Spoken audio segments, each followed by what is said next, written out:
Les amis, j'espère que vous allez bien et que vous avez passé une excellente journée, et bien sûr, une excellente soirée footballistique, bien sûr. Quand je parle de football, le mardi, forcément, c'est Champions League. Hein. Bon, je pense que j'ai regardé la plus grosse affiche et sûrement peut-être le plus beau match, hein, même si je suis supporter ni de l'un ni de l'autre équipe. Mais j'ai bien sûr regardé le match qui opposait Naples contre le Real de Madrid, tout simplement. Donc, mais avant toute chose, comme d'habitude, n'hésitez pas à liker, à commenter, à partager. Bien sûr, si ce n'est pas encore fait, abonnez-vous. Abonnez-vous en masse et cliquez sur la petite cloche en bas à droite pour avoir toutes les notifications. Et bien sûr, avant le débrief, je vais vous donner tous les résultats de la soirée. Hein. Je ne sais pas si vous êtes intéressé ou pas, mais voilà. Real Sociedad qui a gagné 2-0 contre Salzbourg. Braga qui a gagné 3-2 contre l'Union Berlin. Le Bayern qui ont gagné 2-1 contre Copenhague. L'Inter qui ont gagné 1-0 contre le Benfica. Lens, incroyable. Lens qui a gagné 2-1 contre Arsenal. Je vous cache pas, j'aurais jamais mis une pièce dessus, compte tenu déjà du début de saison assez catastrophique du FC Lens. Mais depuis quelques matchs, ils se sont réveillés.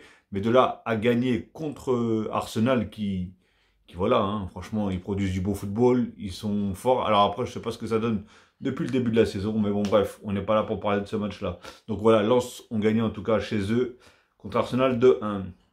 Manchester United qui a pris un rouge en plus, qui a perdu 3-2 chez eux. Et le PSV Eindhoven contre FC Séville, match nul de partout. Et bien sûr, le match que je vais un petit peu débriefer, c'est bien sûr le match de Naples contre le Real de Madrid et victoire du Real de Madrid 3-2. Et franchement, ça a été vraiment beau match, de belles actions et beaucoup de buts. 5 buts. Que demander de plus dans un match? Surtout comme moi qui suis ni supporter du Real ni supporter de Naples. J'ai apprécié les deux équipes.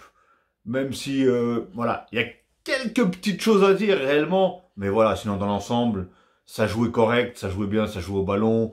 D'une part et d'autre, franchement, ça allait dans tous les sens. À un moment, ça allait dans tous les sens. Et c'est ça que j'aime. Footballistiquement, c'est ça que j'aime.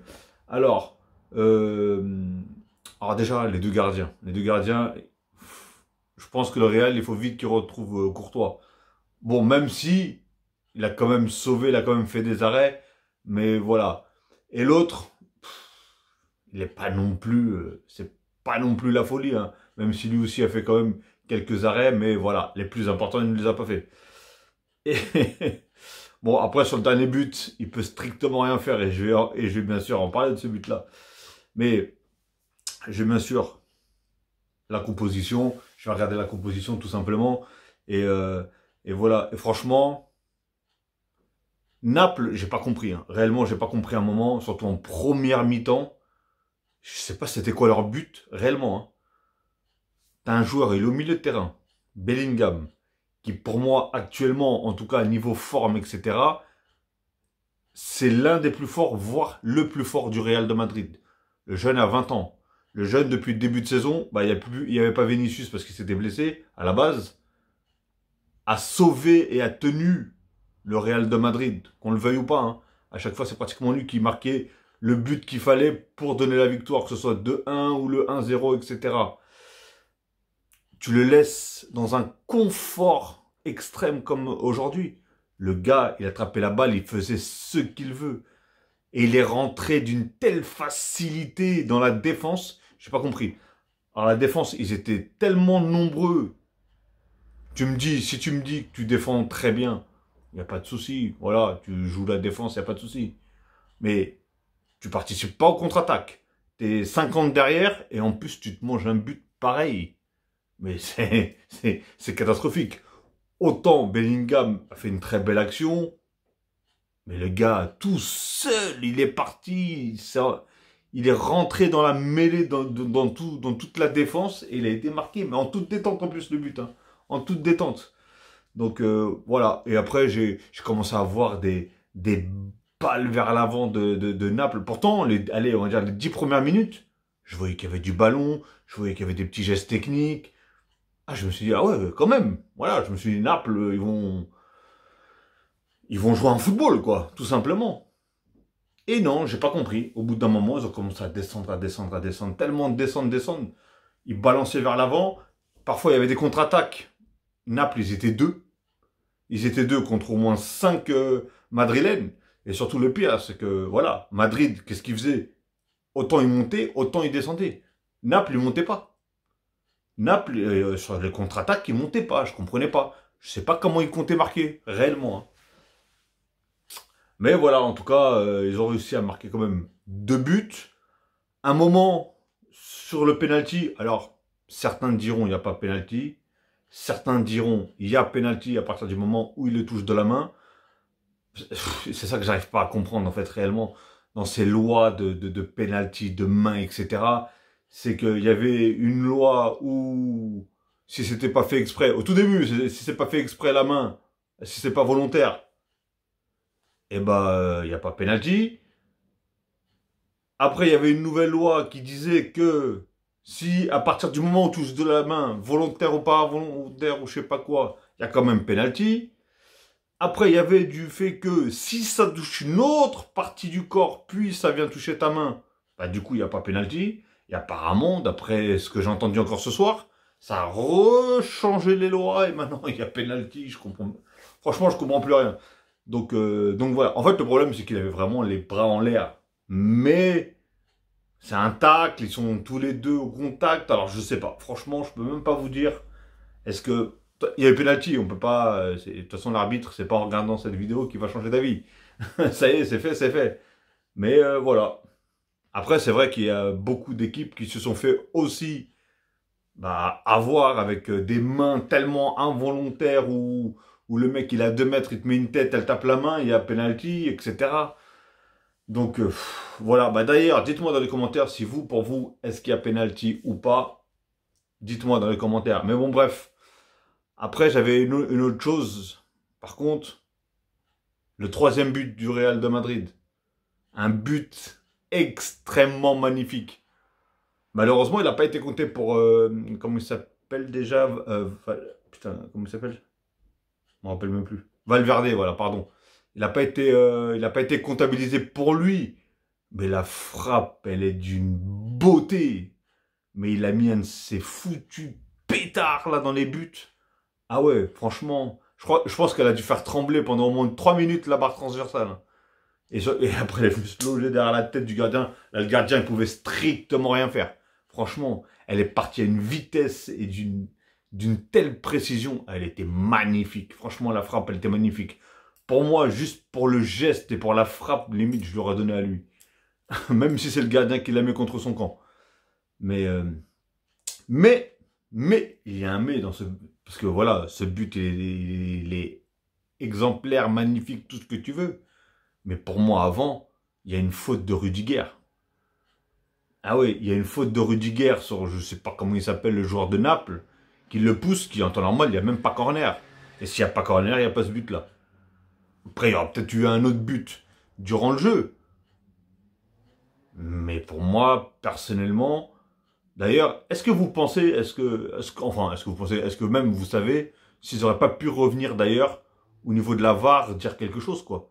Parce que franchement, c'est bizarre cette histoire. Mais bon, bref. En tout cas, voilà. 3-2, on peut rien dire. Après, il y en a qui diront, voilà, il a fait une erreur d'arbitrage sur le penalty et voilà, ça fait un partout des erreurs d'arbitrage sur le fait que voilà, il y a eu le truc sur de Rudiger sur l'autre joueur, mais bon bref, franchement, en tout cas, rien à dire. Rudiger, il était content aujourd'hui, hein, parce que lui, il s'est mangé un sacré client, hein, Osimhen, ou je sais pas comment il s'appelait. Franchement, ça va, il a pas été dégueulasse, mais le pauvre, il a pas été servi vraiment dans de très belles conditions, et voilà, tout simplement. Et c'était un petit peu à l'arrache à chaque fois quand il tirait, ou quand... Après, par contre, il saute très très haut, hein. Franchement, il saute très très haut. Mais je comprends pas parce qu'il demandait beaucoup de passes en profondeur. Mais est-ce que c'est un joueur qui est rapide? Parce que personnellement, je l'ai pas vu réellement courir. Donc je sais même pas si vraiment il est rapide ou pas. Mais j'aimerais bien savoir d'ailleurs s'il est rapide, s'il y a quelqu'un qui l'a déjà vu. Parce que le Paris, ils étaient à fond sur ce joueur-là, pardon. Et franchement, je sais pas du tout. Je ne sais pas du tout s'il est rapide ou pas. Mais en tout cas, voilà. On voit que il pèse dans la défense. Franchement, il pèse dans une défense et dans une attaque aussi. Hein. Qu'on le veuille ou pas. Il est fort. De la tête, il est fort. Il a des bonnes déviations. Il a du ballon. C'est pas juste le mec qui sait juste taper de la tête ou etc. Donc voilà. Bon, après, je vais m'en prendre à qui euh, Après les autres joueurs, je vous cache pas, je connais pas trop. Hein. Je connais pas trop les joueurs de Naples, mais bon, je vais parler plutôt celle du Real. Je vais commencer joueur par joueur. Bah, le gardien de but déjà. Personnellement, moi personnellement, je le trouve pas de ouf le gardien de but du Real actuellement. Après, Kamavinga. Kamavinga, bah que dire? Moi franchement, personnellement, Kamavinga, je le trouve tellement fort au milieu. Après, pour moi, il a un petit peu passé quand même à côté de son match aujourd'hui à gauche.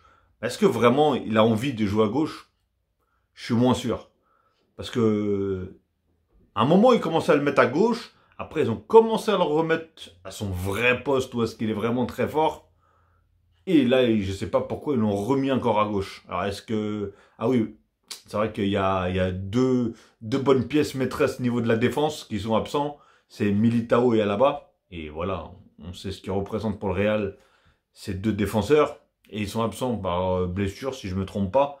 Et dites-moi d'ailleurs dans les commentaires si je me trompe pas, surtout. Mais voilà, Kamavinga, personnellement, je trouve qu'il est passé quand même à côté de son match. Et pour moi, c'est pas son poste ici, hein, réellement. Après, je sais pas s'ils ont d'autres choix, hein, mais personnellement, c'est pas trop son poste. Après, Rudiger, bah Rudiger, il a été costaud aujourd'hui. Hein. Franchement, il a fait un sacré match. Hein. Même s'il fait beaucoup de fautes. Mais c'est un tank. Ah, lui, il laisse sa peau sur le terrain. Ah, tu peux pas reprocher à ce genre-là quoi que ce soit, en fait. Parce que voilà. Il peut passer à côté d'un match ou deux ou plusieurs matchs, tu vois. Mais tu sais qu'il va tout donner. Franchement, tu sais qu'il va tout donner. Il est exceptionnel. Franchement, sur ça, par contre, c'est vraiment fou. Euh, Carvaral, ça va. Hein, il a fait quand même son match à lui aussi. Le joueur l'attaquant de Naples qui était devant lui, il avait énormément de mal à le passer, en tout cas, en un contre un. Après, Tchouaméni, bah, moi personnellement, Tchouaméni, ouais. Moi, c'est pas un joueur qui me... Il est fort, on va pas lui retirer qu'il est bon. Mais c'est pas un joueur qui... Tu me demandes entre Kamavinga et Tchouaméni, je préfère Kamavinga, personnellement. Parce que Kamavinga, lui, voilà, Tchouaméni, c'est un peu un style de Pogba. Tu vois, c'est un mec qui va te faire des belles transversales, etc., etc. Et il va jouer physique, parce que voilà, quand tu vois le gabarit de Tchouaméni à côté de celui de Kamavinga, il n'y a pas photo, c'est sûr. Mais Kamavinga, toujours il joue vers l'avant. Kamavinga, il récupère un nombre incontestable de ballons quand il joue, je parle bien sûr au milieu. Il va toujours vers l'avant, il a de très bonnes passes, il joue très bien, offensif comme défensif, etc. Donc moi personnellement, voilà, Tchouaméni, je ne l'ai pas trouvé excellent, je ne l'ai même pas trop vu réellement aujourd'hui. Hein. Kroos, c'est la même, hein. J'ai pas. Après, voilà. Ils ont quand même réussi à prendre le milieu du, comment ça s'appelle, de Naples. Mais, voilà. Moi, j'aurais déjà mis, après, peut-être par rapport à son âge aussi, mais Modric, hein. Modric, c'est incontestablement, voilà, tu es obligé. Mais peut-être que, voilà, par rapport à son âge, mais j'ai l'impression qu'il a encore des jambes, hein. Mais tu vois que techniquement, il est au-dessus. Pour garder le ballon, il est au-dessus. C'est lui. Si tu veux qu'il accélère le jeu, il l'accélère. Si tu veux qu'il ralentit, qu'il garde le ballon, il sait le faire aussi. Voilà, c'est un couteau suisse, le mec, au milieu du terrain. Et Valverde, lui, hein, moi je le trouve très fort défensivement, offensivement. On voit qu'il a une sacrée frappe, parce que c'est pas la première fois qu'il met des buts de loin, etc., qu'il frappe de loin. Il a une très belle frappe, il est très fort, il récupère beaucoup de ballons, il a surtout un énorme volume de jeu, et il fait pas semblant de revenir, parce que le mec il fait des allers-retours aussi, il s'arrête jamais. Donc voilà, moi très bon match en tout cas de Valverde. Bellingham, je l'ai senti bon, Et pendant un moment, je l'ai senti comme agacé ou je sais pas. Mais voilà, tu vois que le genou, il est très très fort. Balle au pied, conduite de balle, technique, il va vers l'avant, il casse les lignes, il fait ce que tu veux. Franchement, à 20 ans, il a une intelligence de jeu, elle est exceptionnelle. Ce joueur-là, si vraiment il divague pas et il fait pas n'importe quoi, il va être énormissime ce joueur-là. Réellement, il va être énormissime. Et je vous dis, hein, franchement, c'est le meilleur recrutement du Real de Madrid, réellement. Surtout au prix où est-ce qu'ils l'ont acheté. Pouf, incroyable. Rodrigo, bah, ça va, mais comme d'habitude, lui, pour moi, quand il n'y a pas de neuf, je le sens un peu perdu, je le sens un petit peu vouloir jouer un petit peu partout. Il faut quelqu'un qui l'accompagne. Voilà, il faut quelqu'un, à l'époque, il y avait Benzema qui l'accompagnait. Il faut quelqu'un qui l'accompagne. Après, on a vu qu'il avait une très belle occasion au tout début du match, où est-ce qu'il est parti en toute balle et... Putain, je savais qu'il courait vite, mais pas aussi vite. Alors, ou peut-être que c'est le défenseur qui était lent, je sais pas. Mais il a mis une distance quand même. Et heureusement qu'il tire sur le gardien. Tout simplement. Parce que là, il aurait pu marquer très tôt dans le match et ça aurait été plus compliqué pour Naples. Et Vinicius, hein, bah déjà un bon retour à lui suite à sa blessure. Mais pour moi, il a fait quelques belles choses. Mais déjà, tu vois tout de suite qu'il est vraiment pas à 100%, premièrement. On voit que il fait pas les mêmes appels qu'il faisait en temps normal. On voit que même dans ses dribbles, c'est pas encore ça. Après voilà, il vient de revenir. Apparemment, il a joué juste le match contre Girone. Personnellement, je l'ai pas vu. Mais apparemment, il avait d'énormes difficultés. Et là, aujourd'hui, il a fait quelques bons trucs. Mais voilà, et je l'ai trouvé pas assez passeur. Parce qu'il y avait des fois où est-ce qu'il pouvait passer, il s'engouffrait dans la défense de Naples et bah, il perdait à chaque fois le ballon. Alors que des fois, il avait des meilleurs choix à faire et il ne les faisait pas.